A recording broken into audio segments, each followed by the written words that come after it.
Alright, so welcome to this particular video. In this video, we are going to be talking about vectors. This is episode number 1 of this very course and I am really excited. Hopefully you guys share the same excitement as I do. Now, if you guys were afraid of physics, in your past, you're no longer going to be afraid because I'm going to be teaching you physics from the very fundamentals. I'm not going to be assuming that you know anything over here, right? So let's go ahead and decode vectors from the very beginning, right? So let's begin now. So when we talk about one-dimensional motion, right? Let's say we have something like this. Okay, before we get started, let me choose a pen. So let's see how a red pen looks. All right. So let's say we have a straight line over here, right? Now let's say that I have a particle over here. How do I choose this? Okay, this is complicated. All right. So now let's say I have a particle on this line. Now there are only two ways in which I can talk about its motion. Either this particle can go this way along the line or it can go this way, right?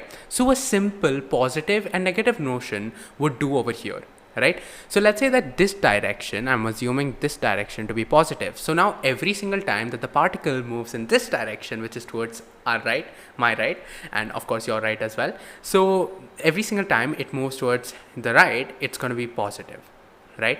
And every single time it moves in the other direction, which is towards the left, it's going to be negative, right? So very simple positive negative notation worked very well over here.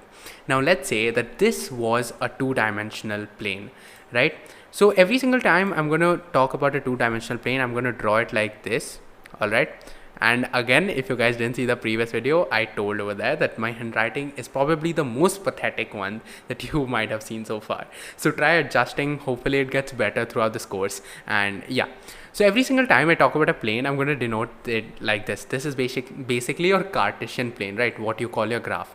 So every single time I talk about a plane, I'm going to draw this. Now, let's say that we have a plane over here. Let's say we just assume a sheet. All right. Let's say we assume your bed sheet. Now let's say that there's a particle over here.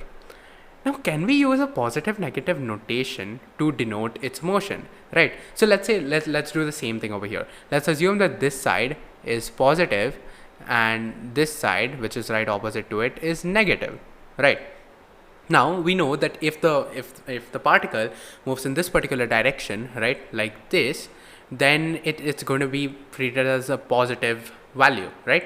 Its movement, its displacement will be treated as a positive value. Its motion will be positive, right? And if it moves in the opposite direction, it will be treated as a negative value, right? But let's say that this particle decides to do something really crazy, and let's say instead of moving along this line, it moves like this. Now what do? Do we call this a 0.5 positive movement, or do we call this as 0.5 negative? What do we do over here, right? This is really complicated, and this is why we have vectors, right?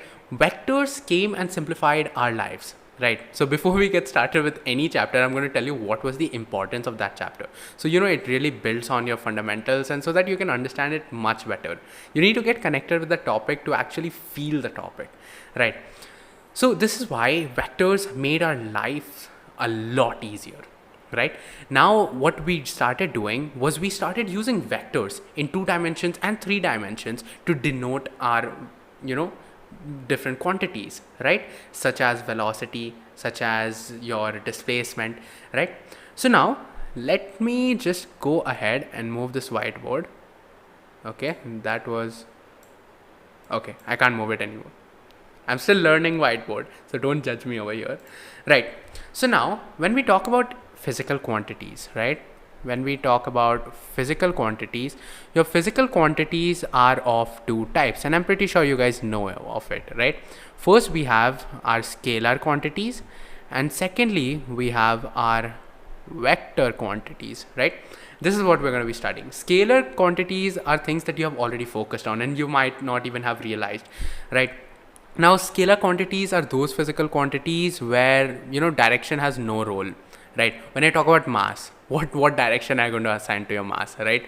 And when let's say I talk about temperature, what direction will you give to temperature? And let's say I talk about time, right? Time might be a confusing example, so let's put that aside for now. We'll talk about those things also later on, right? So we know that temperature, even energy as well, right? What direction can you even give to energy? There's no direction that can be assigned. So these quantities are known as scalar quantities. Scalar quantities can be just added, multiplied, subtracted in the same way that we did from younger grades, from our second grade, third grade, fourth grade. And I'm expecting you guys to know it, right? So scalar quantities, we have done all of this a lot earlier. We are going to be focusing on vector quantities. Now, what are vector quantities? Now, I know most of you guys would have this definition on your tongues, right? Any quantity which has a magnitude as well as a direction is known as a vector quantity, right? Now, let me go ahead and trap you over here. So you say that any physical quantity that has a direction as well as a magnitude is a vector quantity, right? So let's say I take the example of current, right? And current is actually denoted as I in physics, right? We don't use C because C is for charge, Coulomb. And if you don't know that right now, forget whatever I just said. So let's talk about current, right? We know current has a direction. We know current has a magnitude, which is measured in amperes.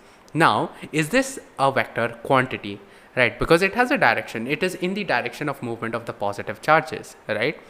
And it has a magnitude, which is measured in amperes, as I just said.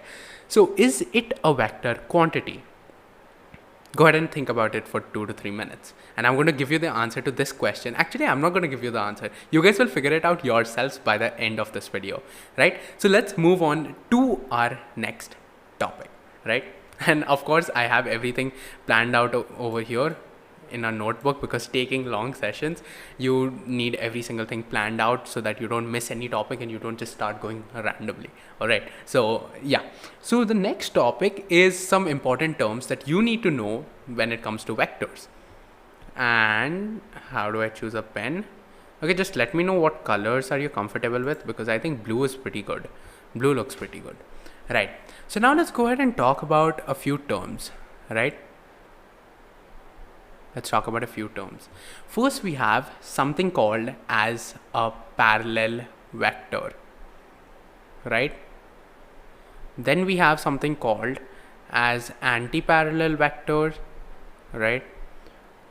Then we have something called as an equal vector, right? What are equal vectors?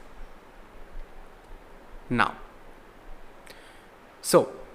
so far, you guys would have understood that vector is anything that has direction as well as a magnitude. So to define a vector, we need to talk about its direction and we need to talk about its magnitude. When we talk about direction, we need to basically specify its angle, right? When we talk about magnitude, it's basically the length of the vector, right? So yeah, that's one basic, example of it. So what are parallel vectors, right? What are parallel vectors? Before we talk about parallel vectors, let me show you what a vector actually looks like in two-dimensional planes, right? So let me just move this over here. And as I said, whenever I talk about two-dimensional plane, I'm going to do this, right? So let's say we have a two-dimensional plane like this. Or actually, this might get confusing because this already has arrows. So let me just go ahead and erase this. Just a second. I'm going to draw a sheet again because sheet is actually much easily understood, right? So let's say I draw the sheet over here. Now, how do we represent a vector, right? So now, this over here is your vector, right? Let's take another vector randomly. This over here is your vector. Let's take another vector. This over here is vector. Let's go to this corner now. This over here is also a vector. You can also have two vectors starting from the same point. They are known as co-initial vectors, right? A vector is just represented as an arrow. All right, remember this. It is represented as an arrow. The tip of the arrow shows the direction of the vector. Otherwise, if I just do this, how do you know which direction is it going? Is it going in this direction or is it going in that direction, right? So the tip of the arrow shows you in which direction is it actually pointing, right? So we have multiple different types of vectors, but these are actually terms which are not at all important, and I don't know why students actually go ahead and mug them up, right? When we talk about co-initial vectors, from the term itself, we understand co-initial. That means they start from the same point. These are vectors that start from the same point. Right over here, this is our example, right? Then we have coterminal vectors, right? What happens over here is they terminate at the same point. Let's say something like this. These are coterminal vectors, right? Cool. Now let's talk about parallel vectors, which is really important. We need to understand these three terms because they are going to be used a lot throughout this course. Now, what are parallel vectors? Parallel vectors are vectors where the direction is actually the same, right? So let's take an example. There's a lot of blue over here, so let's go ahead and take some green. Now, okay, let me move the mouse. Yeah. So now, let's say this is one vector, and let's say this is another vector. Now we can call these two as parallel vectors only and only when their directions are the same. How do we talk about directions, right? We can't just say move idhar seedha ja and go right and all of that. No. And of course, for those of you who couldn't figure out, I'm an Indian and I do know Hindi as well. So beach mein I'll be talking about that, right? So hopefully that doesn't distract you. Just makes a better bonding with my Indian friends, right? Even though I love all of you equally. Now, when we talk about direction, right? When we talk about direction, we basically talk about angle. So how do we figure out if these two are parallel vectors? We need to see if they make the same angle with parallel lines, right? If they make the same angle with parallel lines. Let's say these two, let me take this in red, right? So let's say this over here is your one parallel line and this is the second parallel line. Now, when we look at the angle that the two vectors are making with the parallel line, this is going to be theta 1, this is going to be theta 2. Now we can go ahead and say that if theta 1 is equal to theta 2, then the two vectors are parallel to each other. Or if you do not want to do all of this, all you can do is check whether the distance between the two vectors is constant throughout. If the distance between the two vectors is constant throughout, then they are parallel vectors. You have to use the same definition as you do for parallel lines. Vectors is actually just a ray. So when we learned geometry in class 7th, I don't know how many of you paid attention. I didn't. So when we talk about that, we learned many different things, right? We learned about a line segment which ends at both points. Then we have a line which moves to infinity from both sides. And then we learned about something called as a ray. A ray begins at one point and it can go till infinity at the other. This is not like that, all right? Vectors cannot go till infinity, but just an example. You can consider this to be a ray, right? A ray which has a fixed magnitude, right? Now just keep checking at each point, and if they actually, you won't really use this a lot in questions. Only if the term is actually used in questions, only then you'll have to use this practically. Otherwise there's no use at all. When we talk about anti-parallel vectors, it's the exact same thing. It's just that the directions are opposite. What do I mean by directions are opposite? So if one vector is like this, then your other vector goes like this. Now listen. Over here, when we talk about parallel vectors and anti-parallel vectors, you do not need to care about the magnitude. It doesn't matter whether one vector has a million magnitude while the other one has a really small magnitude. It really doesn't matter. What you have to check for is the direction, and the direction is checked through your angle, right? So you don't have to worry about how big or small the vectors are. You just have to look at the direction. Now, over here, these two vectors are known as anti-parallel vectors. They're anti-parallel to each other, right? And when we talk about equal vectors, pretty evident. When can two vectors be equal?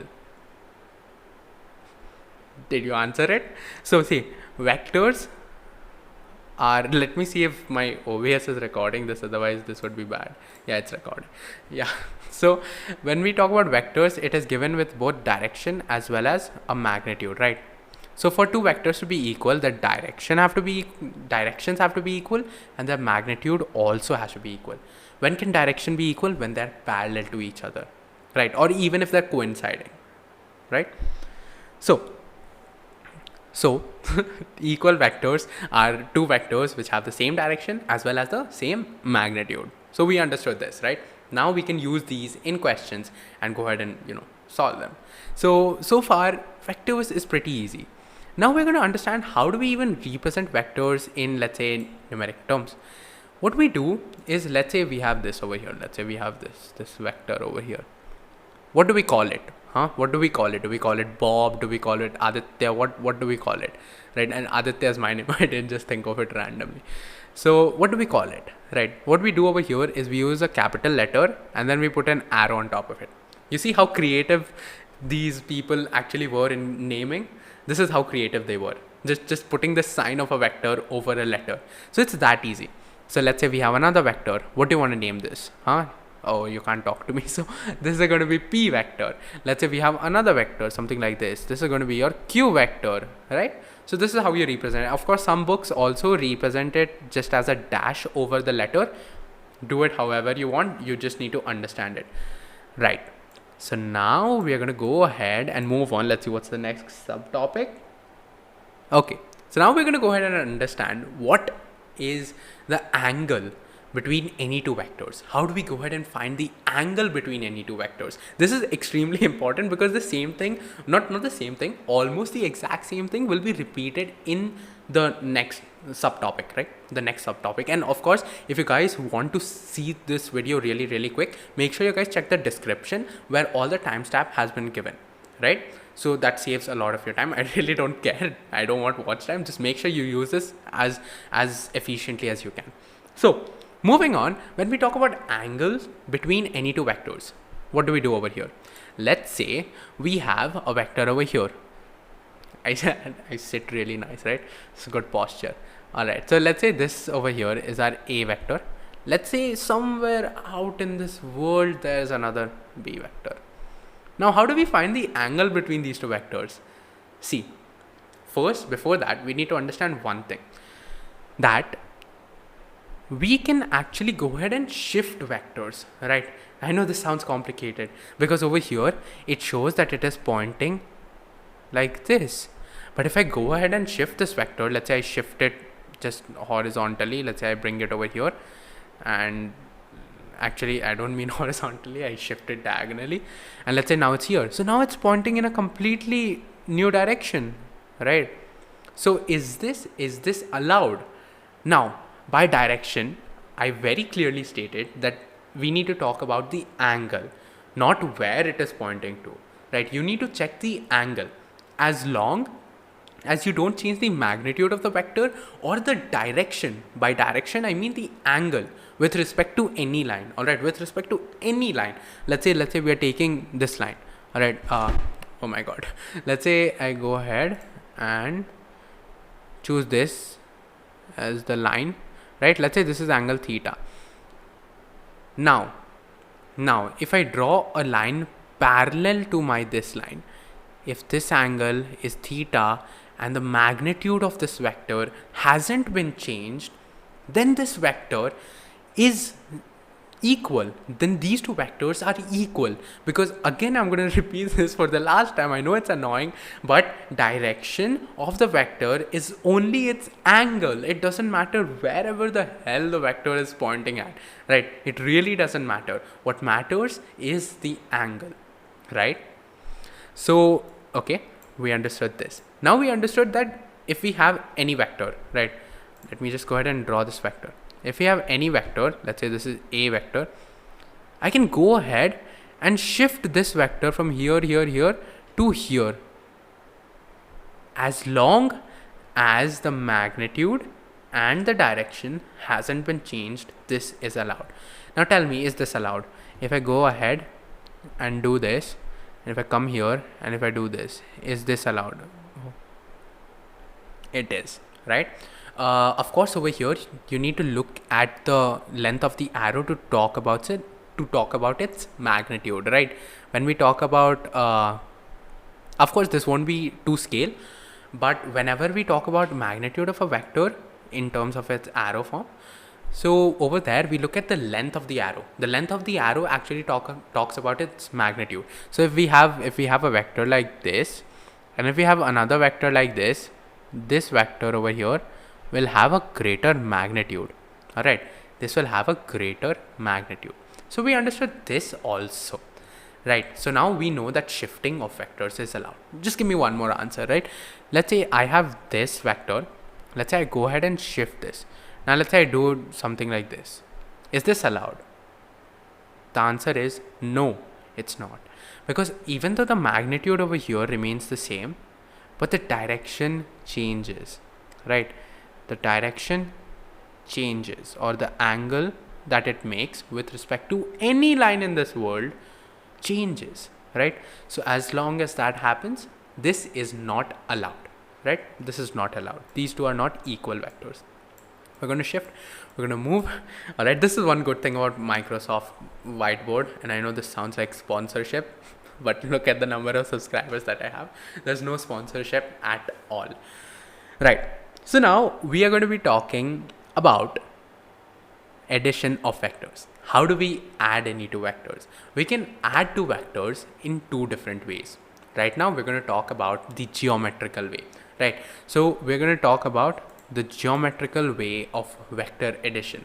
This is basically known as your triangle law of vector addition, right? I know you guys would have heard of this before, and you guys would be high on energy now that you've heard of this. And for those of you who are having doubts, don't worry. I'm going to be taking this course extremely detailed. In next videos, we're going to be talking about vector product, and after that, we're going to be talking about tensors, right? So I'll make sure that every single thing over here is highly detailed, and you guys love it, right? As much as I love teaching this, hopefully you guys love this, and make sure you guys give feedback. I'm open to any sort of criticism. It really doesn't matter. Criticize me, but I need to get better so that you guys get the best thing that's out there, right? So now, how do we add any two vectors using, triangle law of vector addition? Now, do you guys know that your displacement, right? I'm pretty sure you guys know what displacement is. So do you guys know that your displacement is actually a vector, right? So let's say that this is my house. All right, I'm going to write this A, and this is my girlfriend's house. I said let's say. All right, so now it doesn't matter if I go to her house like this, or like this. All right, yeah, I'm just scribbling at this point. It really doesn't matter. When we talk about displacement over here, the displacement will always be this over here, right? And to be more specific, since we are talking about vectors, the direction is also important. So the displacement over here, just let me go ahead and complete that. Yeah, so the displacement over here is going to be this vector over here. You see it, right? Now, why do we call displacement a vector? Because displacement does not depend on the path with which you went to my girlfriend's house, or I went to my girlfriend's house. It really doesn't matter. What matters over here is your initial point and your final point. Doesn't matter what you do, how you go there, if you book a cab, if you go by flight, whatever you do, all right, go by chopper, whatever, it really doesn't matter. What matters is you go there, right? So your initial point and your final point is what matters when we talk about displacement, and that is why displacement is a vector.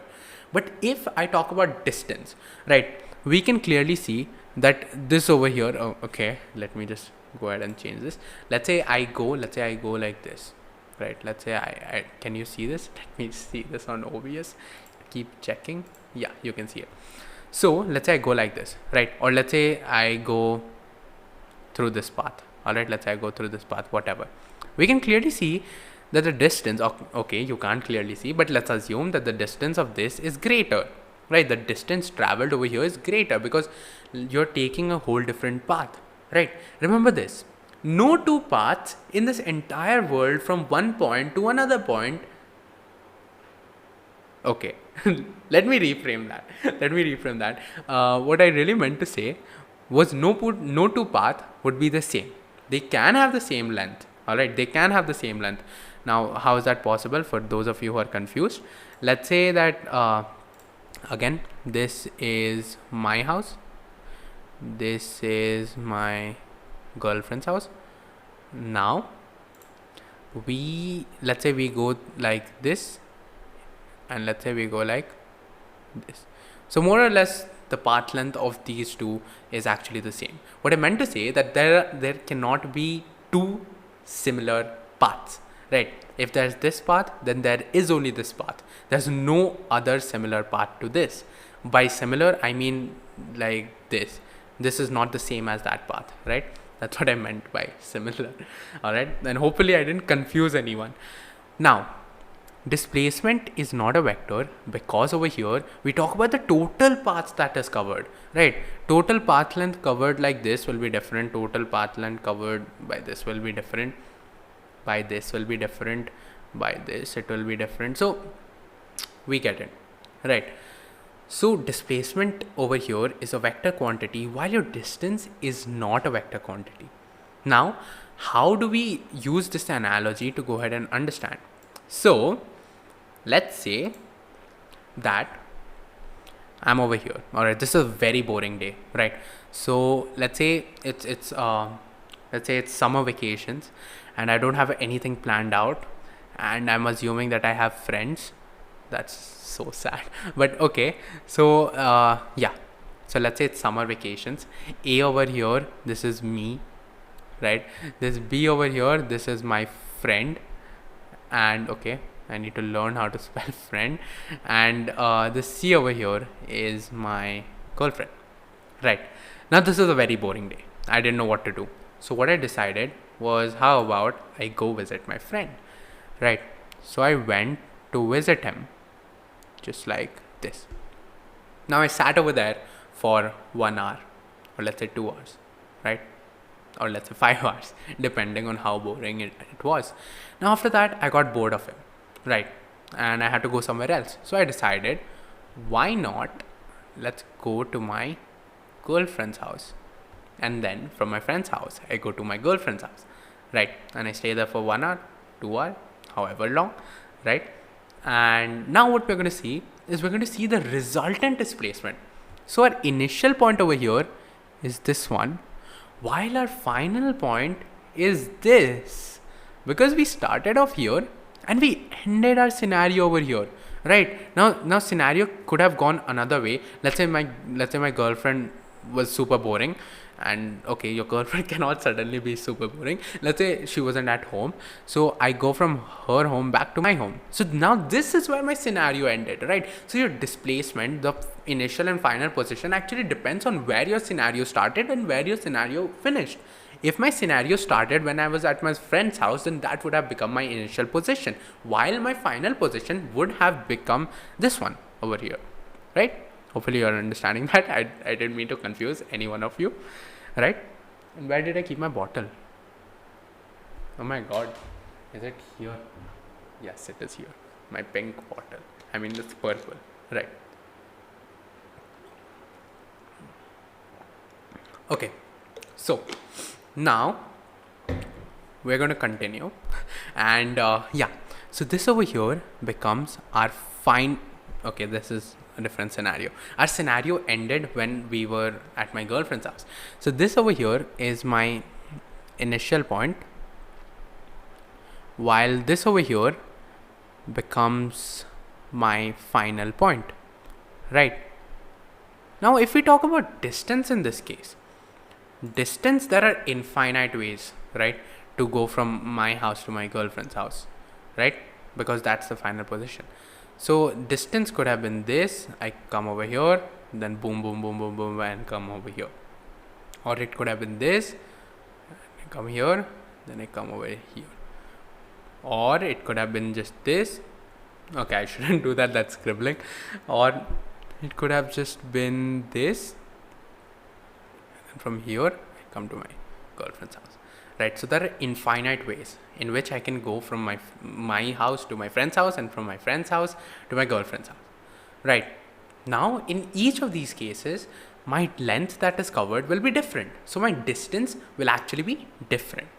But when we talk about displacement over here, your displacement remains constant. What is your displacement vector over here going to be?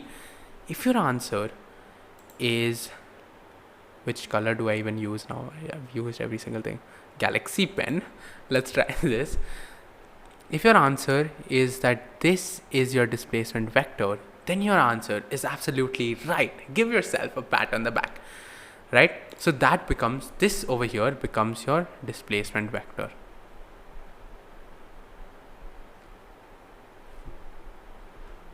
All right. And for those of you who did not understand, do not worry. I'll tell you why. Your displacement vector was what? A vector that begins from your initial position and goes to your final position. Our initial position was my house and my final position was my girlfriend's house. So a vector that is starting at my house and then going to my girlfriend's house, that gives me my displacement vector. Now, if you see over here, this displacement vector, right? Hopefully I'll draw one again because this one is pathetic. So let's build this again. Let's say A, all right, B, and this over here is C, right? So now let's go ahead and look at the displacement vectors. So a displacement vector from A to B would look something like this. Our displacement vector from B to C would look something like this, right? Now, when I talk about your resultant displacement vector, that is going to look like this. Why is this your resultant vector? Because your initial position in this case, when we go from A to B, is this, and your final position is B. When we move from B to C, your initial position changes. Your initial position now becomes B, and then your final position becomes C. So we can call this vector as, let's say, AB vector. We can call this as BC vector, from where it initiates to where it goes. And this we can call as AC vector because it is originating from A going to C. So this AC vector is basically your resultant vector of AB and BC, right? So we can write over here that AB vector plus BC vector is equal to AC vector, right? That is how you do it. Now, if you guys were thinking that this is the triangle law of vector addition, no, this isn't, right? I'm going to go ahead and derive that for you.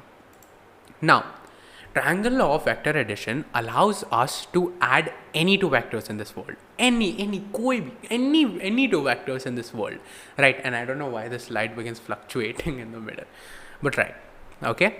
So any two vectors in this world. How do we go ahead and do this? Let's derive a standard equation. Once we have a standard equation, once we derive it, right? This is a very important tip for physics. Derivation is extremely important in physics, right? It's extremely important because once you know the derivation of something, it's a very little chance that you're ever going to forget it, because once you know how to derive something, that concept is at its most fundamental level stored in your mind. And when it's like Lego blocks, once you derive something, let me just show this to you. Let's say this is the entire packet of concept. Now let's say you derive it. Once you derive it, this entire packet begins to break down, and it begins to break down as Lego blocks, beautifully placed, beautifully built, right?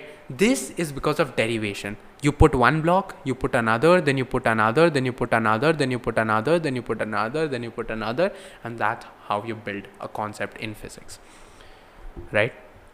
So let's go ahead and derive this. Now, let's say we have any two vectors. Let's choose this. Come on, choose. Okay. Now, let's say we have any two vectors. Let's say this over here, A vector, and this over here as B vector. Now, when we used to talk about scalars, right? Scalars, what we used to do was we directly used to add them. right? And we directly used to subtract them, we directly used to multiply, we directly used to divide. But you cannot do that in the case of vectors. Let me just, sit properly. Okay. Now you cannot do that in the case of vectors. In case of vectors, you have something known as vector addition, and you have something known as vector. There's no such thing as vector subtraction. I'm going to show you. That's just a really smart move that we do over here. Now, what do we do over here, right? How do we add these two vectors? What's even the concept? What we do is, I did teach you about, shifting of vectors. As long as you do not change the direction, as long as you do not change the magnitude, it's allowed. Move the vector wherever you want. So what we're going to do is, I forgot to teach you any angle between any two vectors. Okay, let me just go ahead and teach you right now, right over here. So when we talk about angle between any two vectors, right? Angle between any two vectors is very easy to get. Let's say we have a vector over here. Let's say we have A vector and let's say we have B vector. What is the angle between these two vectors, right? Now, the angle between these two vectors is going to be, we are going to go ahead and shift this B vector such that the tail of B vector touches the tail of A vector, right? And this over here, this is known as your head. This over here is known as your tail, right? So we are going to go ahead and shift one vector. You can either go ahead and shift A, you can shift B. You need to shift it in such a way that the tail of one vector touches the tail of another vector. All right, do not do head to tail. All right, I know it will get confusing a little later. Do not do head to tail, do tail to tail. This angle over here, this theta over here, is your angle between any two vectors, right? Let's go ahead and do two questions upon this. So let's say we have this vector. Let's say this is a straight line. This angle is 60 degree. And let's say we have another vector, something like this. And this line over here that I just drew is parallel to this one. And this angle is 40 degree. Now, can you tell me the angle between these two vectors? Take 2 seconds. Done? Now, let me go ahead and tell you. What we're going to do is, let's go ahead and shift this vector to arrange it such that its tail goes and, touches the tail of our first vector over here, right? So let's say something like this. Now we're given that this is 40 degrees. We know that the total angle of a straight line is 180 degrees. So this over here becomes 80 degrees. So our angle between these two vectors is 80 degrees, right? Let me go ahead and give you another question. Let's say we have this. All right. Let's say this is X. And let's say this is 70 degrees, this over here. Given that the angle between, now we know that the angle between the two vectors, alright, angle between the two vectors over here is equal to 80 degrees. So can you go ahead and find X, right? Again, it's very simple. What we're going to do is we're going to go ahead and arrange this, and we're going to go ahead and bring it so that it touches the tail of our initial vector. So we are just going to go ahead and rearrange this a little bit. Now this over here becomes 70 degree. We know that this is 80 degree, right? Now we're going to do X plus 80 plus 70 is equal to what? 180 degree. So we get X is equal to 30 degree, right? Got it? Clear? Simple? So that is how you go ahead and find the angle between any two vectors. In each one of them, you will be given such conditions, because otherwise you cannot find them. If I just give you any two vectors, if I give you something like this and if I give you something like this, you can never find the angle between them, right? Unless you have a protractor and a scale. You cannot go ahead and find the angle in between them. So now we understood that. Now let's go ahead and talk about the triangle law of vector addition. How do we go ahead and add two vectors? Let's say this is our A vector. Let me just see if it's recording again. Yeah. So let's say this is our A vector. And this over here, let me draw that a little better. Okay. Everything erased. This is A vector. Oh, that was so straight. Okay, B vector. Now, what we're going to do is we're going to go ahead and add these two using the triangle law of vector addition. How do we go ahead and do that? Right. First, let's go ahead and derive it. Also, let's just make this into a question. Let's say that the angle between these two vectors is 60 degrees. Right. So how do we find, and also the magnitude, right? Let me go ahead and tell you a few things. So if we want to denote the magnitude of a vector, what we do is we just put a mod sign in front of it, right? 4 units. Let's just write 4 units. And let's say for a vector over here, this becomes 3 units. So this modulus sign over here represents your magnitude, right? So whenever you want to talk about the magnitude of a vector, just go ahead and write mod in front of it. Put it inside a mod function, right? So this is our question. After we derive it, we will be able to solve this question. So now let me choose green. So let's say we have two vectors. This is vector A, and let's say this is a vector B. So this is A vector and this is B vector, right? This is the derivation. So what we do over here is first to find the resultant, right? I just keep realizing at every single point that I'm missing something or the other. So the thing with vectors is that unless you don't teach one thing, you cannot teach the other. But if you're teaching the other, you have to teach this. So they're just super interlinked. To find the resultant vector, right? Like in the case of displacement, as we saw. Let's say this is A, this is B, this is C. Like in the case of displacement, we saw that if we are going from here to here, this is some AB vector, right? And if we're going from here to here, this is some BC vector. So our resultant came out to be something like this, AC vector. So how do we go ahead and find the resultant of any two vectors? The resultant is basically its addition, right? Vector addition. That is your resultant vector. So how do we find the resultant vector, right? How do we go ahead and find the resultant vector of any two vectors? So let's say we have B vector over here, and let's say we have some A vector like this. Again, we're going to go ahead and shift. We're going to shift such that the tail of one vector touches the head of the other vector. All right. In the angle case, we talked about the tail of one vector should be touching the tail of the other vector. But over here, the tail of one vector should be touching the head of the other vector.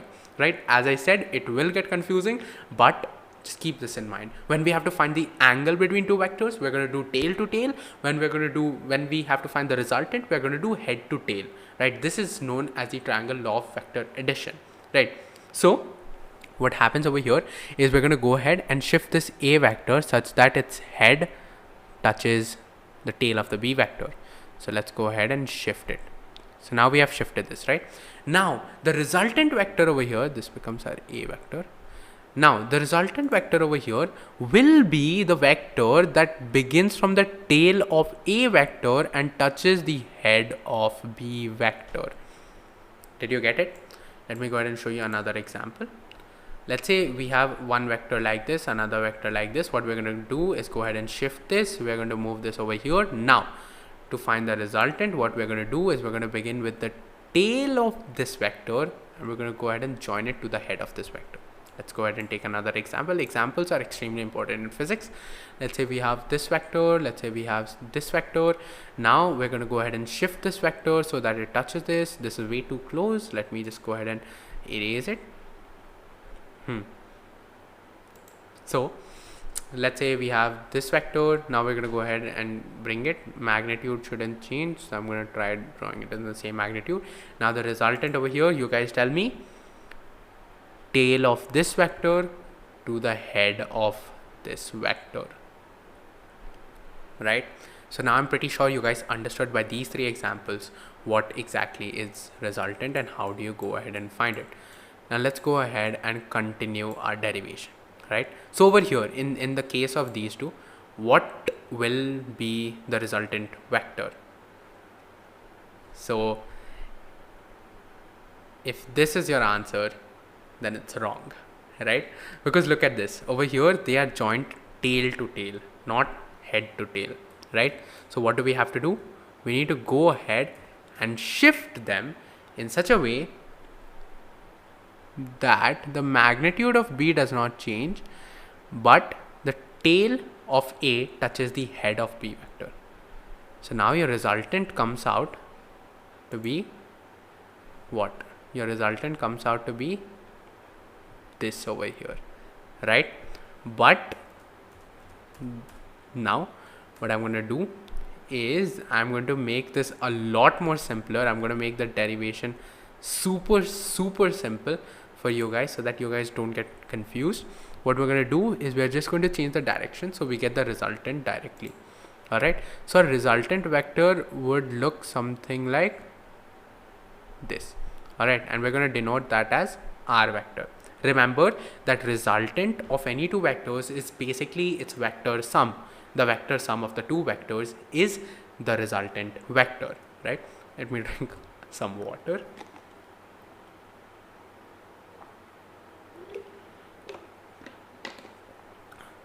Okay, what all do we have? We still have a few things remaining, so it's fine. Okay, right? So now what we're going to do is we're going to do something. We're going to go ahead and extend this. Now we're going to draw a perpendicular, right? I'm expecting you guys to know what perpendicular means. So this over here is your A vector. Let's assume this angle over here to be theta. Now can you guys tell me what this angle theta over here is? This angle theta is the angle between A vector and B vector, right? Can you guys see that? Can you guys just imagine it? Because if we go ahead and shift this B vector in such a way that the tail of B vector touches the tail of A vector, then the angle that it forms is known as the angle between the two vectors. So this theta over here becomes your angle between the two vectors, right? Now what we're going to do is we are going to use where we are just going to write this as, let's say, some x, and we can write this as some y. Now here I need you guys to go ahead and concentrate. All right, so yeah, now can we write over here that y by mod A vector is equal to cos theta? Why did I write mod A? Because I'm just looking at the length. All right, I don't have to care about its direction. I'm just looking at the length. This length over here is basically your mod A vector, right? As I said, the magnitude gives you the modulus function. Putting the vector in the modulus function gives you the magnitude of the vector, right? So we can go ahead and write this, and then if we shift A to the other side, then we get y is equal to mod A vector cos theta, right? And similarly, if we do the same thing for x, we get, let me just shift this a little, so we get x divided by mod A vector is equal to sine theta. So we get x is equal to mod A vector sine theta. Now we're just going to go ahead and substitute these two. Let me just replace their values, right? Did my computer just stop? No, it didn't. Okay, so we're just going to go ahead and replace the value. So this comes out to be your mod A vector sine theta. This comes out to be a mod A vector cos theta. Now we're going to use the Pythagoras theorem. Pythagoras theorem, pretty sure all of you guys know, hypotenuse square is equal to the adjacent, square of the adjacent, and the square of the opposite, right? So just a square plus b square is equal to c square. All of us know that. So what we're going to do is we're going to write this. This is basically our one side of the right angle triangle.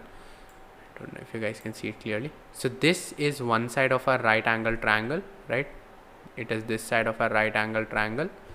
So we can write this as, let me just go ahead and just for now, what I'm going to do is I'm going to write mod of A vector as small a and mod of B vector as small b, right? So I can write over here that A sine theta square plus, now if you go ahead and look at this length over here, this is our second side of the right angle triangle. This isn't just b, this is a cos theta plus b, right? So this is going to go ahead and come out to be a cos theta plus b square. This will be equal to square of the resultant vector. Also, I'm assuming that magnitude of resultant vector is equal to r. Alright, this formula is going to help us know the magnitude of the resultant vector that is formed by vector A and vector B, right? So what we're going to do is we're just going to expand, and on expanding we're going to get a square sine square theta plus a square cos square theta plus b square plus 2ab cos theta is equal to r square. Now we're going to go ahead and take a square common. We get sine square theta plus cos square theta plus b square plus 2ab cos theta is equal to r squared. Now we can write sine square theta plus cos square theta as 1. So we get a square plus b square plus 2ab cos theta is equal to r squared. Now if we take square root on both sides, we get under root a square plus b square plus 2ab cos theta is equal to r, is equal to r, not r squared. So this gives us the magnitude of the resultant vector, and this is how you derive the triangle law of vector addition, right? So what you have to do over here is if you want to go ahead and find the magnitude of resultant vector of any two vectors, what you have to do is you need to square the first vector, square the second vector, then 2ab cos theta, right? Remember it like this. It's basically a plus b the whole square's formula, but over here instead of just 2ab we have 2ab cos theta. Alright, instead of just 2ab we have 2ab cos theta. So just remember it like that. It makes it a lot easier. So if you're supposed to find the magnitude of resultant, let's do a question. I wrote a question over here, right? Alright, so our question is right over here. Alright, so what is given to us? What's given is the angle between the two vectors is 60 degrees. Mod b vector, this is basically our b, and mod a vector is a. Use a and b because if you keep writing, mod of a vector, mod of b vector, that's going to take you years to derive, right? Like you saw, it took me basically 2 to 3 seconds, and it took me that much because I still had to explain it to you. But let's say I've completely forgot it and I need to derive it. I'm not going to waste my time in, I'm not going to go ahead and waste my time in writing it in the right notation, because what I have to do at the end is I need to understand how it's derived. I really don't care about how I write it. I need to be able to understand it. No one else needs to understand it, right? You do derivations for yourself, unless it's for an exam that is subjective. Learn the derivations as and however you are comfortable, right? You don't have to, someone else doesn't have to understand your derivation.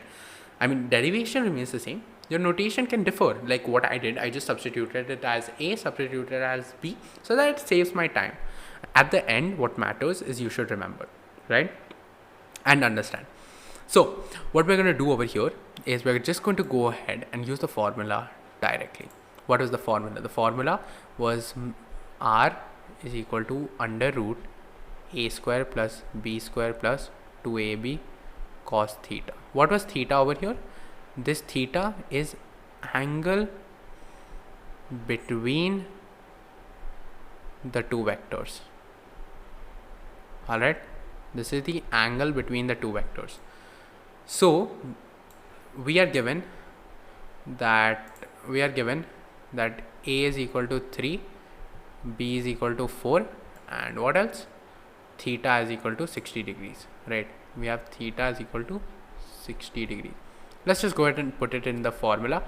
R will come out to be under root 3 square plus 4 square plus 2 into 3 into 4 into cos of 60 degrees. This entire thing will be in root, right? Let me just go ahead and shift it like this. So we get R is equal to under root 9 plus 16 plus 24 into 1 by 2, which gives me 12. So it gives me under root 37, right?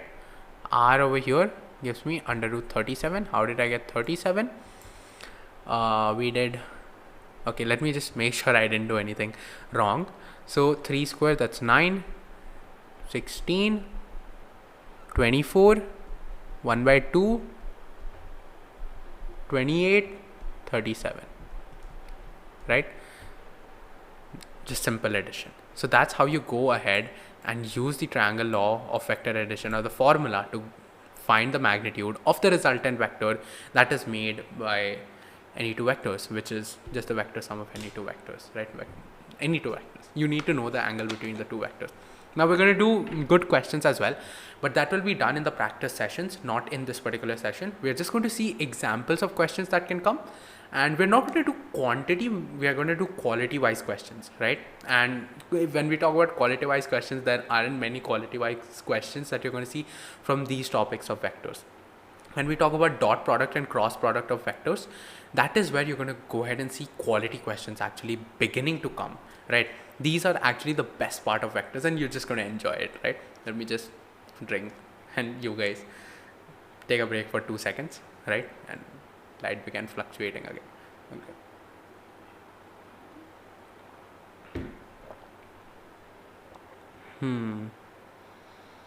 So now we need to go ahead and understand why current is not a vector, right? Now here we're going to go ahead and answer why current is not a vector.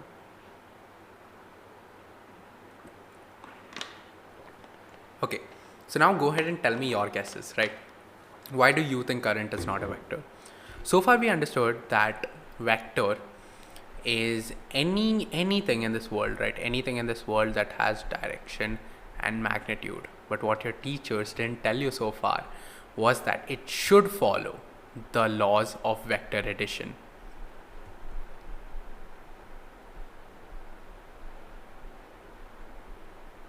Laws of vector addition or any other law that applies on vectors. We're going to use law of vector addition because this takes us seconds to, check it. So let's talk about current, right? Now we know that current has a direction. We know that current has a magnitude, but does it follow the law of vector addition? Try thinking about this. Let's see, right? Let's say we have two wires. All right, let's say we have two wires. Now let's say we have another wire, something like this. Say we have another wire, something like this. So let's say current is coming in I1. Let's say another current is coming in I2. Let's say a current is going out of over here, right? And for those of you who do not know how current works, don't worry, you guys can skip this part for now. And when we are in electromagnetism, as we proceed, you will understand everything, right? Don't start panicking if you don't understand anything right now. Right, so of course, for those of you who already know this, I1 plus I2 will be equal to I3 by the law of conservation of charge, right? Charge cannot stay at a junction. We know this is Kirchhoff's rule. So, okay, now, tell me this. All right, this wasn't even required. I don't know why I did 3. So, wait. Let me just go ahead and just draw 2, right? Let me just draw 2. So, let's say I have Okay, draw vector. Let's say we have one wire like this. Say we have another wire something like this, right? So let's say current is coming in like this, I1. Say current is going in like this, I2, right? Now, if current was a vector, then we could clearly see that the resultant of these two would have been here, right? The resultant of these two would have been this vector right over here. But is it how it works? So you're telling me, if this is how it works, then you're telling me that if I go ahead and stand over here, I'm going to get electrocuted. No, right? That's not how it works, right? It won't just give me a shock over that, right? Nothing will happen. So that is why current is not a vector quantity, because it does not follow the laws that vectors generally follow, right? This law of vector addition is not followed by current, and that makes it a scalar quantity. So now if you get an opportunity to show off all the knowledge that you have gained from this particular session, make sure you ask your friends, do you think current is a vector? And if they say yes, ask them to stand like this.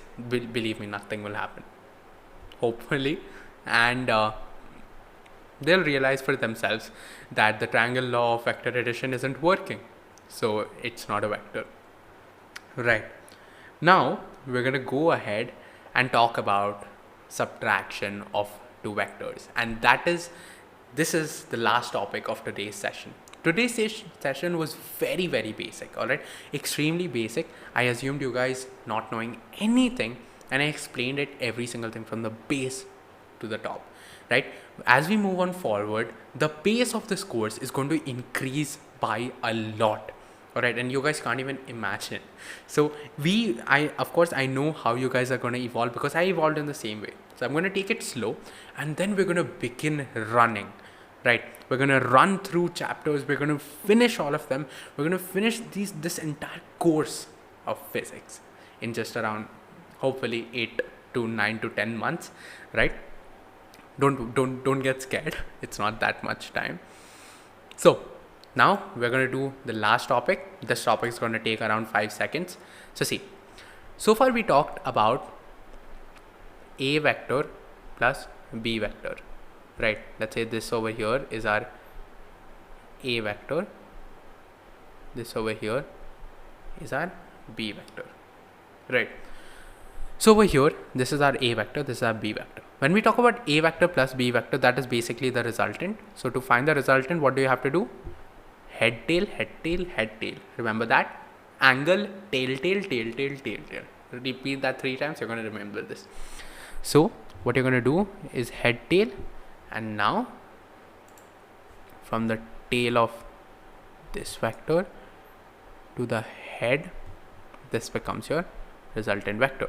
So if we go ahead and write over here that A vector plus B vector is equal to R vector, right? This is what we have learnt so far.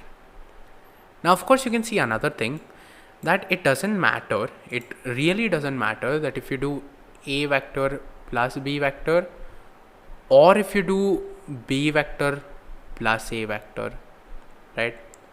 Doesn't matter at all, right? So even when we talk about addition of multiple vectors, let's do this also as well. I thought I would do this in another session, but then since we are covering it, let's just finish it, right? So how do we add multiple vectors, right? How do we go ahead and add 3 different vectors? Let's say this is one vector, this is our A vector. I'll shift it a little more towards this side. Let's say this is A vector, let's say this is B vector, let's say this is our C vector. You can do this for infinite number of vectors. I'll just tell you the logic, right? So what we're going to do is we're just going to go ahead and arrange them in head, tail, head, tail, head, tail order, right? Just remember it, head, tail, head, tail, head, tail, right? So the head of one vector touches the tail of the other vector, tail of the other vector touches the head of the other vector. Yeah, so you get it, right? So what we're going to do is we're just going to do some basic shifting. Let's go ahead and bring B vector over here Okay, direction looks a little changed. Direction shouldn't change, right? So now we put B vector over here. Now B vector has no role, so let's just go ahead and terminate it. Let's terminate it. Now what we're going to do is we are going to go ahead and take C vector and we'll shift it. So if we shift C vector, it will look something like this. Alright, I'm just reducing its size so you guys don't get confused. Now what we're going to do is, okay, this looks way too complicated. Let me just simplify it. Let me simplify this a lot more. Just give me a second. I'll show you this as well, but first let me give you an easier example. Let's say this is your A vector. Let's say this is your B vector. Let's say this is your C vector. Let's say this is your D vector. And let's say this is your E vector. Alright, don't panic. I'm going to tell you what to do. What we're going to do is now we're going to gain a little speed, right? We're going to go ahead and shift this B vector over here. Alright, now that we have shifted it, there's no, need for this. So let's just go ahead and erase this. Now what we're going to go ahead and do is we are going to shift this C vector from over here. So if we shift C vector, it will look something like this, right? So we'll name this C vector. Now no use of this, remove it. Just try and arrange it in the form of a polygon, right? In the form of a polygon, we're going to go ahead and try arranging this. Again, now we're going to go ahead and shift this. This is actually D vector, this D vector. So we will do something like this. So this becomes our D vector. Arrange all of the vectors in the form of a polygon, right? Using this head to tail, head to tail, head to tail, logic. You need to arrange it in such a way that, let's say this is the head, right? This is the head and this is the tail. So it should go head, tail, and then another. Okay, I can't bend my hand enough. Let me give you using this pen. So this is the head. I'll just remove this. This is the head. Now head attaches with the tail, right? Now let's say there's another vector, right? Let's say this over here, the stylus. Now tail to the head. Now of course I don't have enough hands, otherwise we could have had infinite more quantities, right? So now there's no use of this. We're just going to go ahead and remove this D vector over here. No use. Let me just remove this. Now we're going to go ahead and do the same thing for this last vector over here, E vector. We're going to shift it and bring it here. Don't panic. All right, just don't worry over here. I'll teach you how this makes sense, right? It'll all start making sense within a few seconds. So yeah, okay, now this over here becomes your E vector. Now what you're going to do is something really smart. All right, really smart. What is the resultant of this A and B vector over here? This, right over here.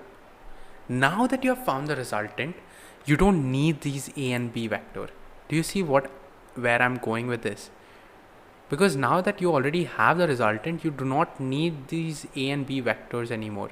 So you remove them, right? And this becomes your resultant vector of A and B. Now to find the resultant vector of A and B and the result and C vector, what you're going to do is you're going to join this to this. And now that you have the resultant of this vector and this vector, you don't really need them anymore. So now that you don't need them, because for those of you who didn't understand, what is this over here? This vector is what? A vector plus B vector, right? Because that is the resultant vector. What we need to find is A vector plus B vector plus C vector plus D vector plus E vector, right? This is what we had to find initially, right? So this vector is already A vector plus B vector. So if you find its resultant with C vector, then this what you're going to get over here will be A vector plus B vector plus C vector. Now I'm pretty sure you guys would have noticed the pattern, right? And even if you guys haven't, I'm going to tell you. So now there's no significance of this. We're going to go ahead and remove it. And yep, just give me a second. Taking my time. Okay, and perfect. What's happening? Okay. So now, not this. We need the red pen, right? So now this is what? This is A vector plus B vector plus C vector. Now what we're gonna do? We're gonna take this, and we are going to find the resultant of this with D vector. Now that we have the resultant, we do not need these two vectors over here anymore. They have no significance. So let me just go ahead and erase them. There you go. Right, and this also. We just erase this. Right, and now this over here, right, this vector over here, this resultant vector over here is A vector plus B vector plus C vector plus D vector. Now finally we have come to our last vector. What we do over here is we go ahead and find just a second. We go ahead and find the resultant. Resultant will be this, right? Now that we have found the resultant, we do not need these two vectors, so we're going to go ahead and remove them. And yep, and we're going to go ahead and remove this. And this vector that we just achieved is our A vector plus B vector plus C vector plus D vector plus E vector, right? So you're basically supposed to take two vectors at a time, do the resultant, use the formula that we derived, find the resultant vector. After you found the resultant vector, take that resultant vector and find its resultant with the next vector, then take that resultant vector, find its resultant with the next vector, then take that. You get it, right? This is what is known as the Polygon law of vector addition, right? This is what's known as the Polygon law of vector addition. Yeah, so give me a second.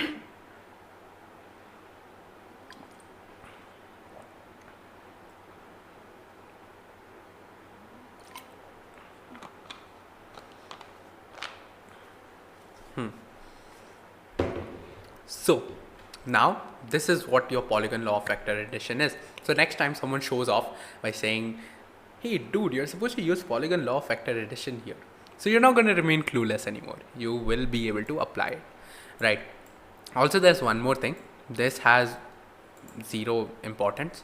I have literally never used this in my life, but you can if you want to. So we have one more thing, right? We have another way to find the resultant, right? This isn't as important, doesn't have that much significance. I thought I would avoid it, but then since it's there everywhere and you guys would be thinking that I'm missing something out of this course, no, believe me, I'm telling you all the important things that you need to solve, and I'm going to prove that to you as well when we solve questions from Irodov and Krotov. So yeah, now let me just go ahead and tell you, this is known as the parallelogram. This is how we represent parallelogram law of vector addition. All right, so what we do over here is very basic. If we have any two vectors, let's say we have A vector, this is just to make your confusion lesser, so that you know when to, if in case you forget when you're supposed to use head to tail and when you're supposed to use tail to tail, what we do over here is we use tail to tail itself, right? So what we do is, let's say we have any two vectors, let's say that is A vector and let's say this is our B vector. Just give me a second. Let's say this is A vector and let's say this is B vector, right? So what parallelogram law of vector addition states is that first you need to arrange these two vectors, whichever two vectors you're supposed to take resultant of, take those two vectors and arrange them tail to tail. All right, here you don't have to remember head to tail. Forget head to tail if you couldn't take that in, right? But I'm still going to suggest you need triangle law of vector addition, and you need to know when you're supposed to use head to tail, because that cuts off your problem. Like you saw the polygon thing which we just did, right? it just cut it down to so less, right? So if there's a, let's say, a hexagon, right, of vectors, then it'll be pretty simple to solve it, right? Of course, hexagon of vectors will give you 0 resultant vector. I mean, one of the part of the one of the sides is missing.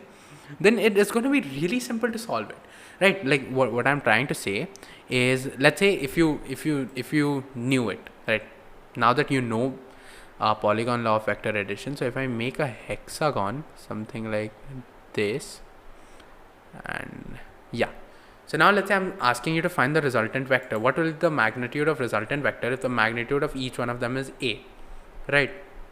So now if you didn't know what the Polygon law was, then you're going to go ahead and find the resultant of each one of them, and at the end you're going to come to the conclusion that this is your resultant vector. And since this is your resultant vector and that it is a side of this hexagon, this will be a here as well. So it is really important that you understood the notation, that head to tail, head to tail, head to tail. That's extremely important, right? Now let me just go ahead and erase this example. So you understood importance. Once you understand the importance of something, it just life tip. So if you understand the importance of something, you'll just remember it forever.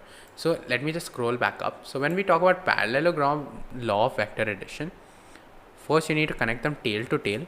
Of course, remember, shifting direction shouldn't change, magnitude shouldn't change. Okay, no direction change, no magnitude change. Just assume it, all right? Or let me just make it a little more accurate. No direction change, no magnitude change.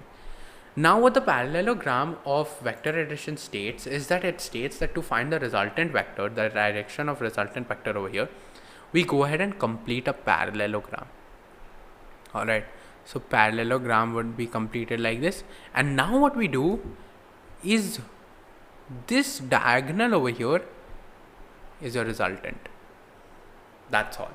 That's what your parallelogram law of vector addition says. Now for those of you who didn't understand, don't worry. Let's take another example. Let's say this is, oh my god. Let's say this over here is a vector. Let's take something complicated this time. This is b vector. Now of course, through triangle law of vector addition, we can just shift it over here, and if we shift it over here something like this, then we're going to get a resultant somewhat like this, right? For those of you who understood, good. For those of you who didn't, don't worry. So now to form the parallelogram, we need to first join them tail to tail. So let's take this, let's join this tail to tail like this. Right, now that we have joined this tail to tail, what we're going to do is we're going to go ahead and complete the parallelogram. Now to complete the parallelogram, you need to make this side parallel to this, then you need to do this, and now the diagonal over here will be your resultant vector. This over here will be your r vector. And for those of you who didn't understand parallelogram law, it's probably the most stupidest law. What basically happened over here is you're using the triangle law. You're just using the triangle law in a different way. You're just not calling it. So it's like, wait, let me just choose a different color. There are many different colors. Let me choose yellow. Didn't use yellow for so long. Okay. What you're basically doing is you're taking this b vector and you're putting it over here. Alright, you're taking this b vector and you're putting it over there, and now you're just using the triangle law of vector addition, right? You're putting them, this tail over here is touching the head of a vector and this resultant. That's what you're doing. Even over here, what you're doing is you're just using the triangle law of vector addition. So if you take this b from here and if you just go ahead and shift it like this, right? If you shift it, because in a parallelogram, the magnitude wouldn't change and neither would the angle, right? So if you go ahead and shift it, then this becomes your b vector, and this is basically your triangle law of vector addition. So do you guys see how these two are exactly the same thing? And most of the things in physics is like this, right? They are almost exactly the same thing, but they're given whole different terms, right? Completely different terms, right? So a new student would be really scared. Oh my god, I need to study parallelogram law. Oh my god, I need to study a triangle law. And this is what comes with experience. What comes with experience is you understand what to use where, and you just understand its importance, right? So if you're given two vectors that is already connected tail to tail, it'll take you 2 seconds. You can just do this as the resultant vector. You don't really have to complete the parallelogram. You can just go ahead and, I mean, you know how a parallelogram looks. So let's say we have another, something like this. So you know that over here your resultant would look something like that, right? So that's how simple it is. Now, moving on to the last topic. Last topic is subtraction of two vectors. All right. How do we subtract two vectors? So far in this episode, you have seen that addition of two vectors is done something like this. So you have something like this, right? You have something like a vector plus b vector is equal to r vector. This is what you have seen so far in this episode. So if your a vector is like this and your b vector is like this, your resultant comes out to be like that. Or if you want to see it in form of triangle law, then let's say if your a vector is like this, b vector is like this, then your resultant comes out to be like this, right? Okay. Now, what we're going to do is we're going to learn how to subtract. So how do we do a vector minus b vector, right? How do we do this? This is very simple. All right, this is going to be very simple, and it's so smart that you're going to love it. What we just do over here is we just write it in a different form, right? So we write it as a vector plus minus of b vector, right? And for those of you who figured it out, love you guys. I mean, I love all of you. And even for those who didn't figure it out, I still love you guys. I'm going to teach you. So now what we do over here is this is going to be our a vector. A vector remains the same. We need to add minus b vector to this. When you put a negative sign in front of a vector, it becomes opposite in direction, right? It turns exactly 180 degree, right? So when this b vector turns 180 degree, it's going to look something like this. You get it? This is your minus b vector. And basically what you're doing is you're still using the triangle law of vector addition. You're still using the concepts that we have built upon. You're still using the concept of vector addition. But what you're doing is instead of adding b vector, you're adding negative of b vector. Negative of b vector is basically the opposite of b vector in terms of direction. Magnitude remains the same, only the direction reverses, to be more accurate. The direction just reverses, or just the vector basically turns around by 180 degrees. So everything else remains the same.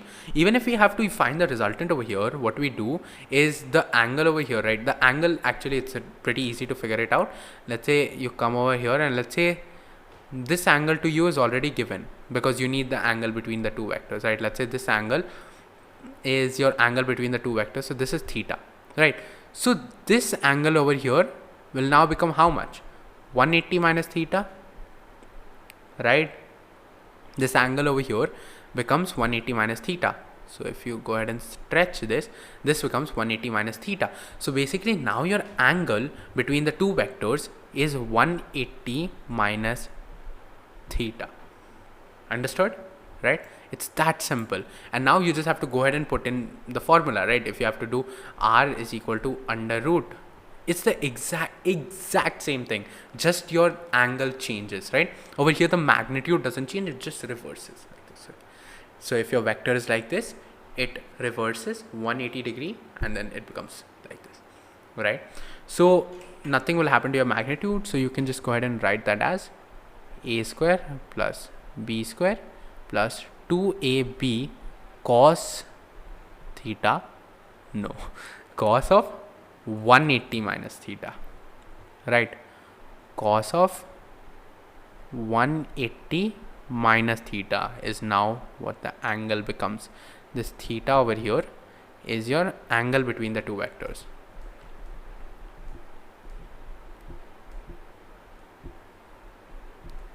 Now please don't go ahead and mug this formula up, because that's not going to give you any, it's not going to help you in any way. to solve the most complex problems in physics, you need to have a very good understanding, very good concept of, a very good concept. You need to have very good conceptual basis to actually help you in solving these tough questions. That actually questions aren't tough.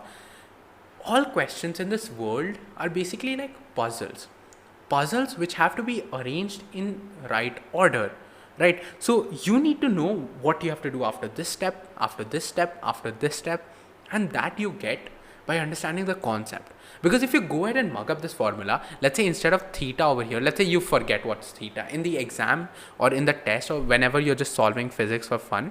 So what happens over here is, let's say you forget what theta was. Now you're not going to go ahead and refer to your book what theta was. Go ahead and derive it on your own. You need that cos theta, which is over there in this formula where we had r is equal to under root a square plus b square plus 2ab cos theta. You know that this theta over here has to be the angle between the two vectors, right? You know it has to be the angle between the two vectors. So it doesn't matter how you get it, you just need the angle between the two vectors. The two vectors can be either a vector plus b vector, or it can be a vector plus of minus b vector, right, where you're basically subtracting the two vectors. So the concept remains the same. You just need to get the fundamental concept and apply it to different questions, right? So now we have covered a very good quantity of, a very good weightage of vectors. In the next session, we're going to be dealing with unit vectors, component of the vectors, and how exactly do we use components to add two vectors. And that is a lot more simpler, right? So hopefully you guys watch the next video as well. I will see you guys in another video. Just make sure that if you guys are watching this course, just make sure that you guys are regular at it. Of course, every day isn't possible. Sometimes you might be low on motivation, sometimes you just wouldn't feel like doing anything, sometimes you might be sad, sometimes break up, whatever. I know every day it's not possible. You have your own things to do as well. You need to chill out, you need to enjoy, but just make sure that you're regular to this and just don't let a lot of things pile up, right? Just watch this for fun. Watch it at 1.5x, 2x, however you want it, however you're comfortable. Just enjoy this, right? Don't take this as some other course that's out there, because then there's no difference. What I want to serve over here is that you guys feel connected with me, because I'm more or less your age, and hopefully we can make this entire course beneficial for both of us, right? So now I'm going to end this video. I will see you guys in another video. Till then, goodbye.